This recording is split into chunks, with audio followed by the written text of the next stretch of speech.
Hello, everybody, and welcome to today's live level up conversation. Whether you're tuning in live or catching me on the replay, I'm just thrilled and grateful to have you with us. Happy Thursday today. Let's dive right into today's live level up discussion. Welcome to Level Up with Winnie Sun.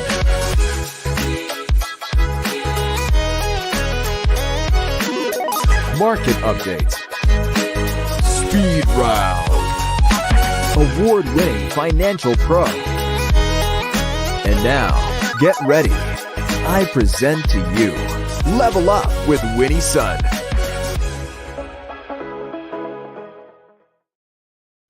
Hello, friends. It is great to be here with you. I'm Winnie, your host, award-winning financial pro, Forbes contributor, and a CNBC council member. And as you know, we're streaming here live on over half a dozen different platforms. So definitely jump in. Welcome to the show. Let me know where you're joining us from. It is a treat to be here with you. You know, we are actually coming in live an hour earlier than our normally scheduled time. So I'm really grateful for those. Well, I see a lot of you already jumping in. Thank you so much for being here.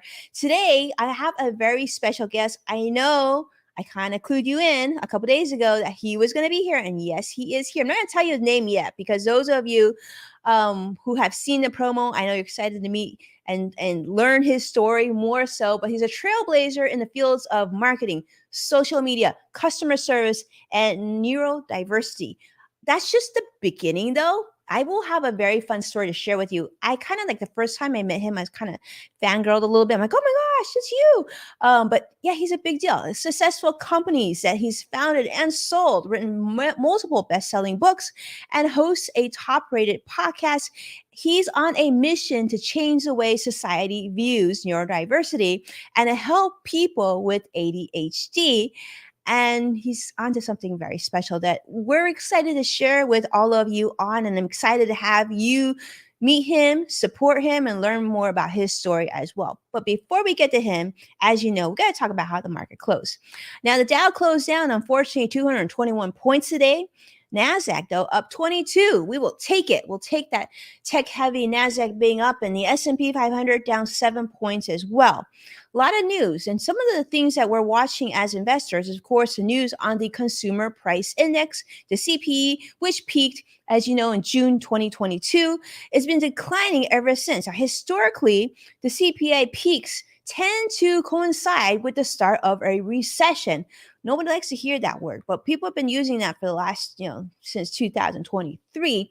So you should probably get comfortable with us talking about it a little bit more because stock market risks have been most pronounced leading up to the CPI peak, but returns have been near the long-term average following the peak.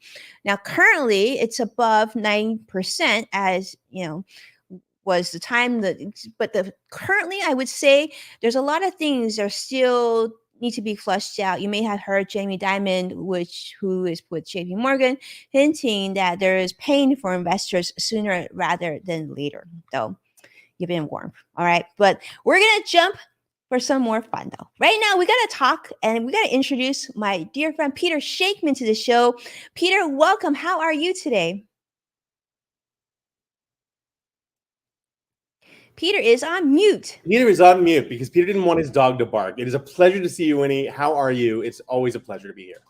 It is such a treat to have you here. Let me just say, Peter, we shared that you were coming on the show. A lot of people are very excited to meet you. And I know you have something very special to share with us today. But before we jump in there, I talked about this, Peter, earlier, but you're a renowned keynote speaker in marketing, social media, customer service, neurodiversity. And in fact, the New York Times, we got to say this, has called you a rock star who knows everything about social media and then some. I think that's pretty accurate. I mean, not to mention that you sold, this pretty impressive company called Haro for who knows how much. But Peter, you're like a big deal. I remember the first time I met you. This was in New York in your neighborhood. And I remember like, Peter Shankman, I'm meeting Peter Shankman. This is really, really cool. In fact, I know you had a really fun story with travel and whatnot. If you don't know what I'm talking about, definitely jump on Peter's website because he does share some of that on there. Kind of a big deal. You're kind of a big deal, Peter. How do you feel about that? I think you need to raise your standards, but no, I'm kidding, Winnie. It's always ridiculous to hear you say that, because I'm so, in awe of everything you've built and your whole community and everything. So I'm honored and I'm flattered. And, I just try stuff. I was born with the how hard can it be gene, and I just I go and I try stuff, and some of it works, some of it doesn't, but every day you get up and you try again. You try again. And then you also host Faster Than Normal, which is the internet's #1 podcast on ADHD. See, even your dog agrees. This is a big deal. Dog agrees that you're a big deal too. Focuses on the gifts and superpowers that come with having a faster than normal brain. So Peter's faster than normal brain. Absolutely. Well, it's we just hit 300 episodes, actually. Congratulations. That's huge. But we got to talk about what's going on with you. Tell me, like, how's life? What have you been doing? And, for those of you who are new to meeting you, maybe you could share a little bit of your backstory with us as well. Yeah, I'm happy to. So, I wasn't supposed to be doing any of this. My career started in the mid 90s. I was working for a small company that no one had ever heard of called America Online. And we were this scrappy little startup that was, getting people onto the internet. And again, no one knew what that was. Was there for about 2.5, 3 years and helped found the newsroom there. I was a journalism major at Boston University, so I was able to translate that into a job I had no idea how to do. We made up the rules as we went along, and it was awesome because the company was kind of like, okay, do your job. We don't care how or when you do it, just get it done. And I thought, wow, working, it's my first job out of college. I'm like, wow, working is awesome, And then I left it. Well, we 90% of their content team got laid off one random day, and get back to New York, where I was born and raised. And I get an offer at a magazine. I'm like, oh, wow, a business magazine. This is great. I'll totally take this. I go in the first day for an 8 a.m. meeting and an 8:45 a.m. check-in and a 9:15 meeting and a 10 o'clock editorial thing. And I'm like, okay, this is Russia. This is not going to work. And I lasted about 4 days. AOL had spoiled me, but more importantly, I didn't know at the time, but I realized my brain didn't function like a 9 to 5 brain. And so I tried a couple of the jobs. Nothing really clicked. And so I decided, with no experience, I'm going to go out on my own. I'm going to launch a public relations agency. It was the start of the dot-com boom. Everyone was getting into that. I'm like, and I remember I told my mother, when it fails, not if it fails, when it fails, I'll get a job, right? So I'm here assuming I'm going to fail. It's going to be 25 years this October, and I haven't had to get a real job. I probably worked harder than most people who have real jobs, but it's always been fun. It hasn't always been fun, but at the end of the day, it's always more fun than it isn't. And I've just been very lucky. And I've just used the skills I have and used the way my brain works to try things. And some of them, the ones that have stuck, have stuck really well. Well, I think it's more than that, Peter. I mean, you started a company called Help a Reporter Out, Haro. Now, many of you who are business owners who are watching this show are familiar with Haro and just how pivotal and important this company has become to business owners and, of course, the media and the press and everybody else. Peter, I mean, even to this day, I still get daily emails from Haro. You built something pretty remarkable. To say that, you couldn't take a 9, I mean, like, hey, if that's what it takes, Peter, to be able to build something like that, I think all of us would agree we would give up the 9 to 5 job to deliver that sort of win. What's funny about that whole thing is that Haro came from sort of the weird way my brain works. I would email reporters when I was running a PR firm. I'd email reporters when I had nothing to pitch them. And I'd just say, hey, I know a lot of people. My name is Peter Shankman. I do PR. I know a lot of people. If you ever need a source on something, chances are I know someone who can help you. I'm not trying to land a client or in the media. I'm just being a nice guy. And like half the people would be like, okay, who is this weirdo? What is he trying? He obviously is not just trying to be nice. He wants something.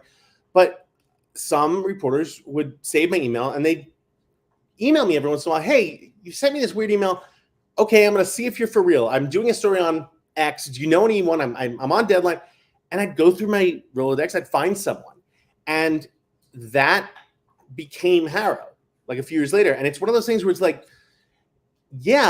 my brain works in that weird way. And hey, I figured out a way to blow this up and monetize it under the guy, because I just wanted to help people. Right. And that's sort of the beauty of how my brain works and the beauty of sort of neurodiversity and ADHD as a whole. We think a little differently, but we don't have that gene that says, oh, it'll probably fail. Don't do it. we have that gene that says, yeah, sure, give it a shot. What's the worst can happen? You can always try again, something else next week. That's a really good gene, Peter. I feel like more people should have that gene. And by the way, I want to say a quick hello, Peter. Like, take a minute to say hello. We see Sadiq, who also wants to say hello to you. We see Joshua on YouTube, like also saying hello to you. Marcelo. We see David. We see Vicky also on YouTube Live. Brian Schumann, my dear friend, coming in from LinkedIn Live, also here to say hello. Yeah, everybody is very excited to learn and hear more about this conversation. So we're going to deep dive into this because, Peter, I know, like, we're friends, and of course, I always like to have you on the show, but we also want to, talk about a new project that you've just launched. Very exciting. Let's talk about the new book. What is the new book? So about 6 years ago, I wrote a book called Faster Than Normal, which was all about how I use my ADHD for productivity, and how most of my success, if not all of it, is because of, not in spite of my ADHD. With that, had a ton of failures too. But after I sold Help Reporter out, I spent a couple of years trying to figure out why I could start a company and sell it in 3 years, but couldn't remember to take the trash out, or, couldn't remember to come home and calmly ask my then wife about her day before launching into blah, blah, blah, blah, blah, about my day. When I finally got diagnosed with ADHD at 35, everything made a little more sense. I had an idea. You don't live 35 years at that point and be weird the whole time and not think that something's up. But I finally had a name for it. And I realized that even though there were downsides, I could learn how to mitigate them, and I could learn how to manage them, because the upsides of my sort of faster brain were so amazing. And so I wrote this book, and it blew a lot of people. It blew up. A lot of people were like, "Oh my God, you're describing me," and this, that. And so everyone's like 6 years ago, like, "Oh my God, that's great. You got to write a kid's book now." And because I have ADHD, I ignored that for like 5.5 years. And then one day I'm like, okay, I have a 2-hour flight. I'll write a kid's book. And I did it. And so the book is called The Boy with the Faster Brain. It is my first self-published book, because Random House, funnily enough, they didn't want me to write this under their label, because Faster Than Normal was still doing well. And they're like, yeah, you'll screw up our algorithm. I'm like, okay. Love getting punished for being successful. So I wrote this kid's book. It's doing really well. I've been speaking about it at schools and whatever, and kids are coming up to me and they're like, I've never met anyone who is like me and who's successful. And it's just like, oh. Aww. But you always have to remember that you're ADHD. So this water I'm drinking, it didn't occur to me. I wanted to make sure I was totally on for your interview. So I did another extra hour on my Peloton about, 2 hours ago. It never occurred to me, you're going to be really thirsty during your interview. And I'm like, I sat down with you. I'm like, my mouth is going to damn it. And so it's like, it's those kind of things that, as great as ADHD is, you have to learn how to manage it. And I've spent years trying to figure this out. And the greatest thing that's been happening of late, and COVID had a lot to do with this, is that companies are finally starting to understand not only mental health in the workplace, but neurodiversity in the workplace.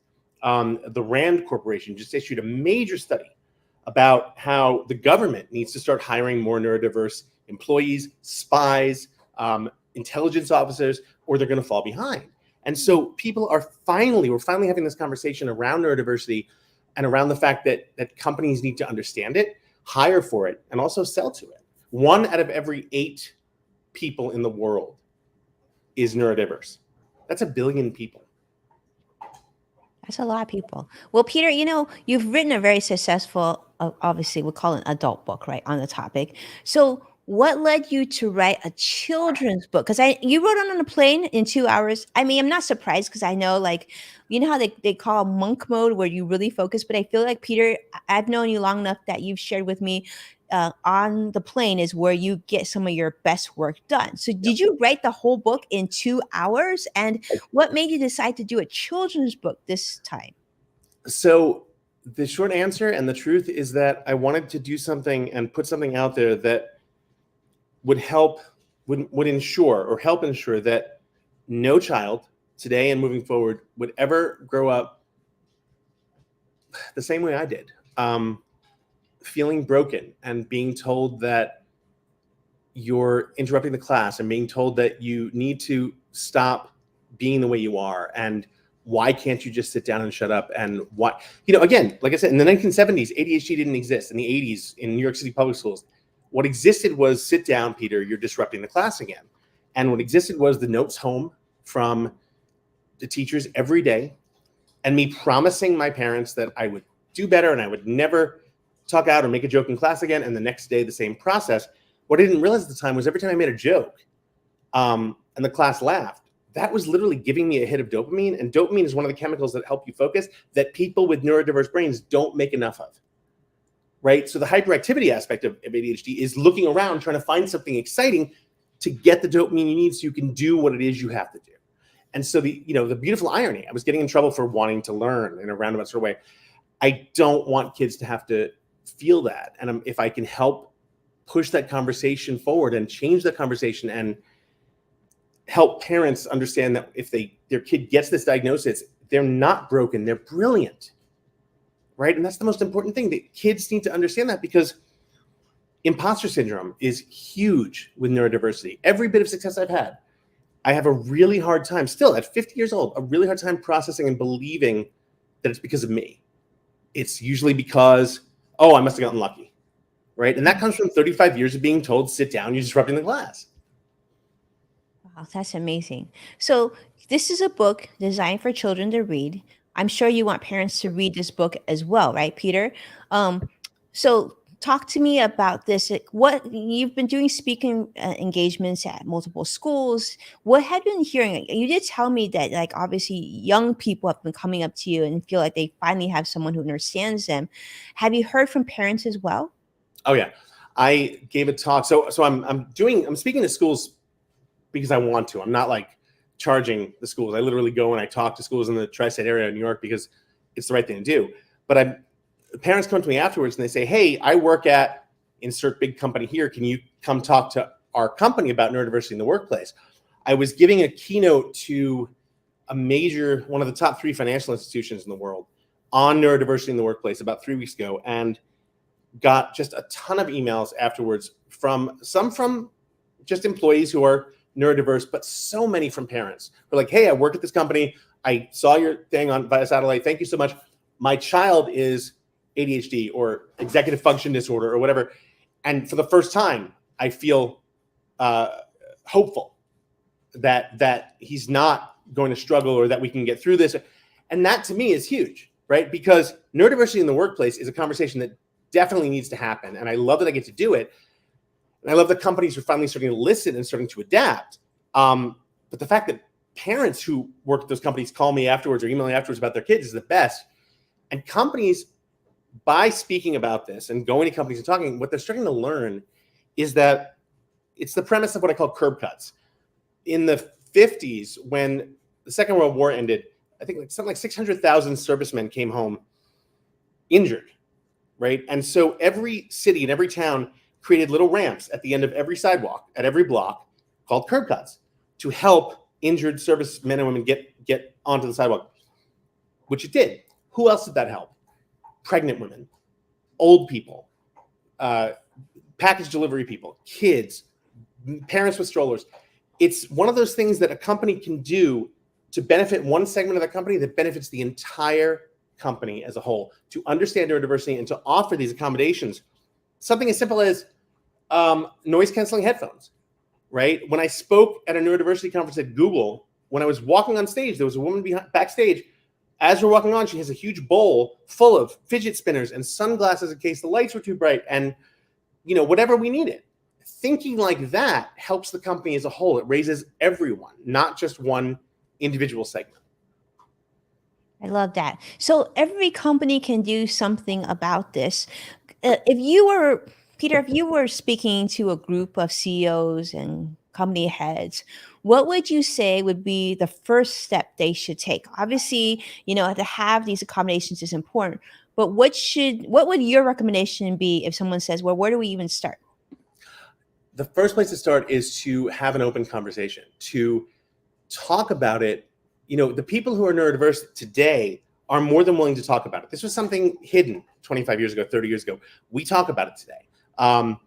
the people who in a company that are neurodiverse are probably already talking to each other about it, asking questions, asking what can we do to benefit you in this company? What can we do to help you perform better, right? The small little shifts that are made within the company have tremendous impact on productivity, on an output throughout the entire company. So the first thing to do, really, talk to your employees, hold a town hall, right? Say, bring someone in, me or someone else, bring someone in where they explain it to the C-level and explain why this is beneficial and why hiring for the neurodiverse and creating an inclusive environment, we're doing this for DEI. It needs to be neuro DEI, because DEI can't just be skin deep. It needs to focus on neurodiversity as well. Again, 1 out of 8 people, that means 1 out of 8 employees, 1 out of 8 customers are dealing with this. Creativity is massive within the neurodiverse community. So if you want your company to be creative,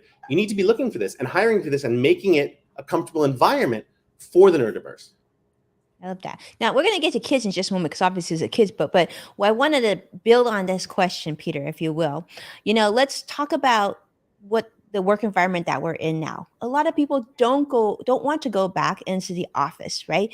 Hybrid working from home seems like it's here to stay. Does this have an impact on the neurodiverse population? Is this an advantage, disadvantage? What's your take? So when the neurodiverse population, or when everyone was sent home to work back in mid-2020, productivity shot up, especially within neurodiverse communities, because neurodiverse employees all of a sudden could work the way they wanted to, right? They could work at 4 a.m. They weren't interrupted every 10 minutes by a knock on their cubicle or knock on the door saying, hey, can I run this by you?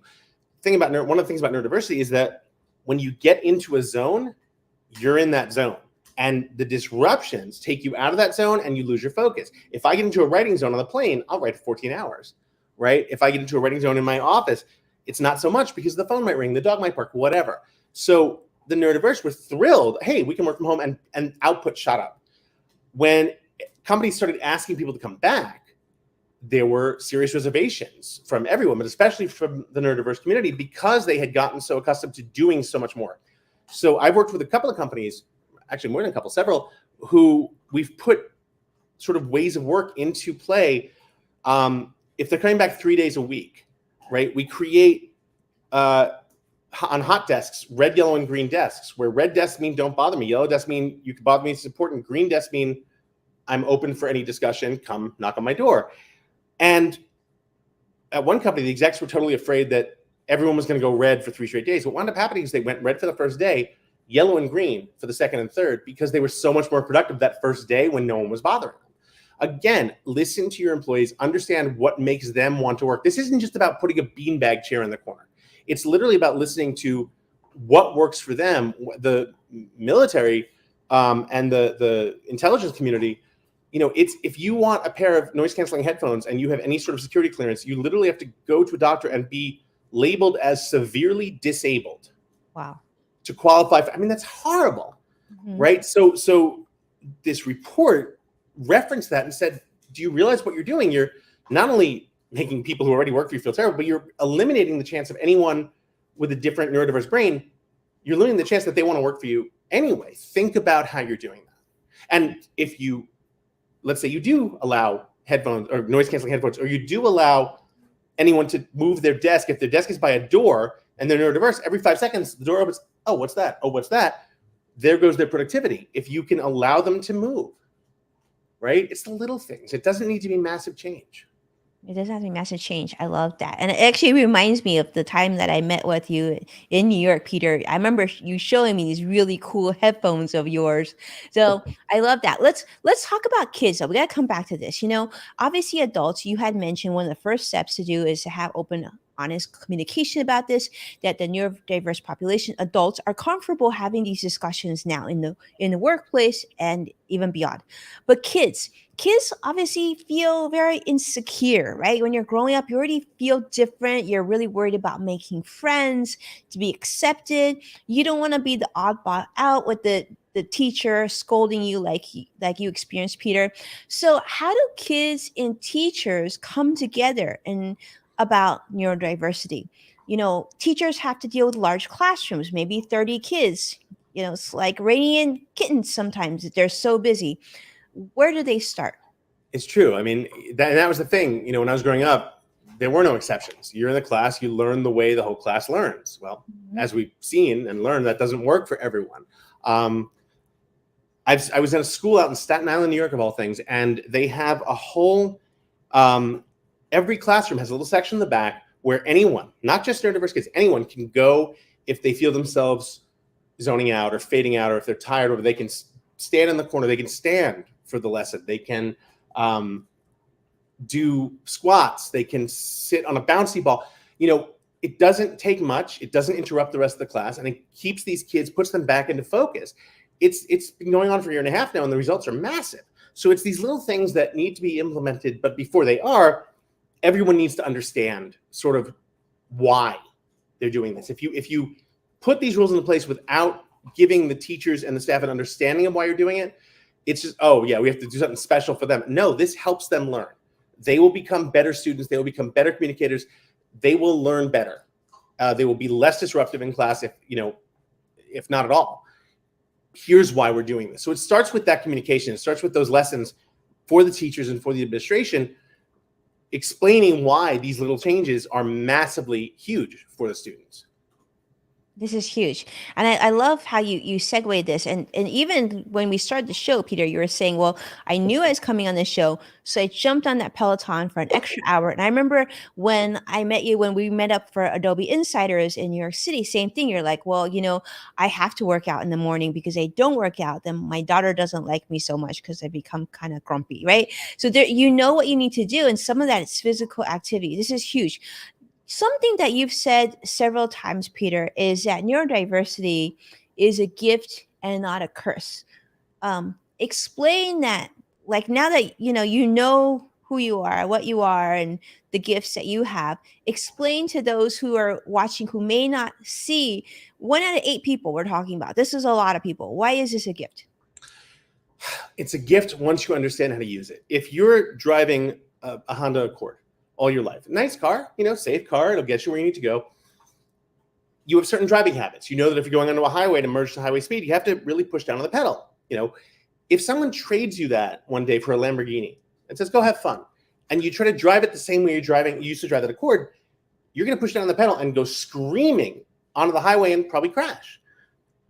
The way we were brought up, the way society functions as a Honda Accord. You do this, then you do this, then you do this, and we're trained to learn that way. If you learn how to use your brain differently, and you learn, whether it's through a therapist, which I highly recommend therapy, the concept of understanding how your brain can work better allows you to do exactly that and use that. I have 2 sides to my closet, and they're literally labeled. One says office/travel, and it's t-shirt and jeans. The other says speaking/TV, and it's button-down shirt, jacket, and jeans. That's it. My suits, my vests, my sweaters, those are all in my daughter's closet. If I had to look every day at all my clothes, oh my God, that sweater, I remember that sweater. God, I think Jennifer gave me that sweater. I wonder how she's doing. I should look her up. It's 3 hours later. I'm naked in the living room on Facebook, and I haven't left the house. So there's an image for you. So you learn what works for your brain. The exercise helps. The elimination of choice helps. I have a thing in my head called playing the tape forward. Okay, I'm tired. Do I really want to get up and exercise? Well, how am I going to feel in 12 hours? Right? Is not exercising going to help me or hurt me? In 12 hours, am I going to look back on this and be happy or upset? Right? And that is usually enough to keep me focused and to say, okay, you know what? Do the workout. You'll feel better. So it's literally these little changes. And again, I'm not anti-med. I have a prescription for ADHD medication. I just take it very sparingly, maybe once or twice a month. When I know I have to do something that day that I don't want to do, my assistant will say, hey, if you don't get your expense reports for the last 5 speeches to me, you're not getting paid, right? Okay, take the pill. Otherwise, I can do things like exercise and whatever to help me.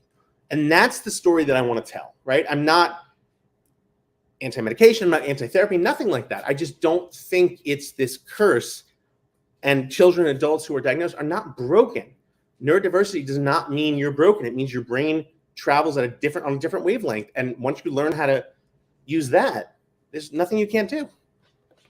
So, Peter, first off, I'm going to take a moment and just say, for those who are watching, I know many of our friends are watching here. If you have any questions for Peter, feel free to jot them into the chat, because I am monitoring, actually, not chat. Go ahead and just reply to, or wherever stream you're at, comment below with your questions, and we'll get them to Peter. Peter, I want to ask you this. People are watching, they're like, wow, that's incredible. Peter understood that this was his situation at age 35. He's learned to do certain things of how to organize his closet and use exercise and take advantage of medication and therapy as he feels fit.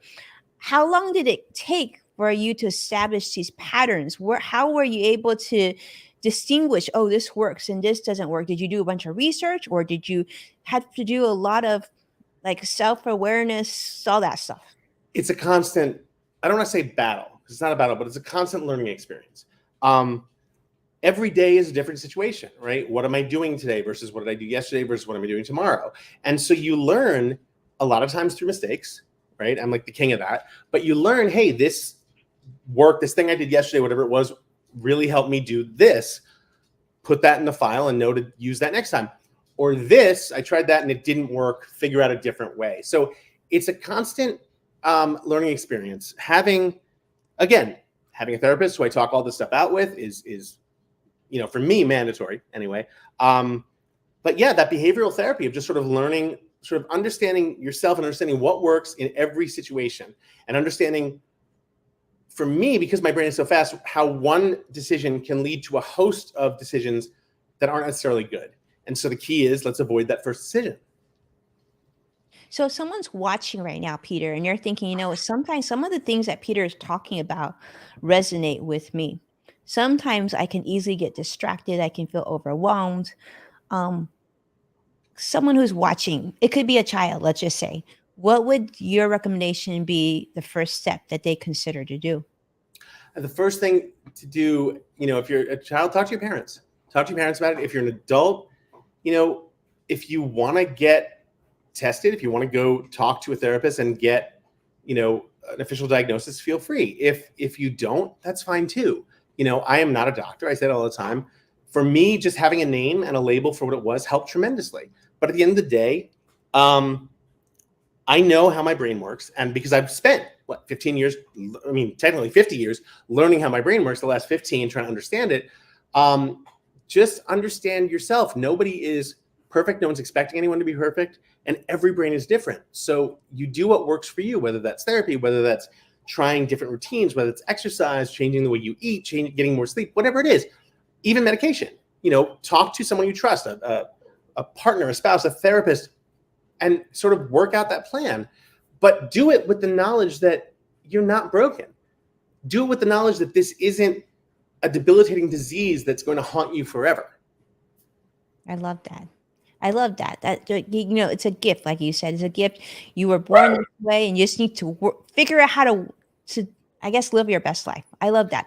All right, Peter. Let me ask you this: what have I not asked you yet that I should have asked you? One of the best things that anyone with ADHD can do is figure out ways to slow themselves down before they meet or talk to or come home to someone who is not neurodiverse. For me, I didn't realize that until too late. My thing was I'd walk home. It would be like a 20-minute walk. I'd be all hyped for dopamine from the walk, and I'd burst in and be like, blah, blah, blah, blah, my day. An ex-girlfriend who I'm still very close friends with told me, she goes, yeah, whenever you come home, it was always the Peter Shankman show. It was never about me. And it took me years to learn that. So now, whether I'm going into a meeting or going into someone's office or even just coming home to the dog and with my kid, I stop before I open the door. I take 3, 4, 5 very deep breaths. I just catch myself. I figure out where I am. I retrain my head. I'm saying, okay, you have this dopamine or you have this excitement. I live in New York City. You walk outside and you're hit with dopamine. So I take a minute and I just breathe, right? If that doesn't work, if I'm not ready to come home, I'll stay in the hallway or I'll go back downstairs or whatever, so that when I walk in, it's not all about me. It could be about me later, right? But it doesn't help anything when you walk in and the room explodes because you're just so hyper. It's all about, no one benefits from that. So that's, I think, probably the one thing I learned too late. And you still work on it. You get really excited. Of course you want to share it. Breathe. I love that. I think, Peter, even a lot of folks watching who are not neurodiverse could learn that lesson as well. So amazing so much for sharing that. Thank you so much. This is huge. And I thank you so much, everybody who's tuning in. I see a lot of quotes. I think that my dear friend Brian Schumann has been sharing Peter Shankman's isms all over social media. So thank you so much, Brian, for doing that. Marcello had a sort of an aha moment, and we love to see that as well. And we've been sharing your comments, and we really appreciate you tuning in, of course, getting the message out. But most importantly, let's not forget that Peter's book is now currently available. For those of you who are watching and you love this topic, or someone in your life that you think would benefit from getting a copy of this book, we're going to share it right on the screen. He didn't ask us to do this, by the way. This is because we care about Peter. And this is where you can see Peter's book. As you can see, it's a #1 bestseller. So it's not doing so bad. But we can push it even higher. Being #1, the ADHD, I feel like we might as well take Peter all the way to the top, right? So you can order a book there, Peter. And every time you order a book, Peter grows a little heart. He gets really happy. He feels really good. Right, Peter? Totally true. Totally true. And also, I should mention that I love talking about this stuff. I'm at Peter Shankman on all the socials, and I welcome the conversation. I'm happy to talk about it. I love it. Yeah. And then if you're looking for a speaker, Peter, I know, is a very, very prominent speaker. In fact, I know he's one of Adobe's favorite speakers. I know, because we're part of the same group. And I was like, oh, Peter's speaking again. Oh, Peter. So it's really, really fun. All right. So it's all true, Peter. We so appreciate you. If you don't already, make sure to follow him on social. Where do we go, Peter?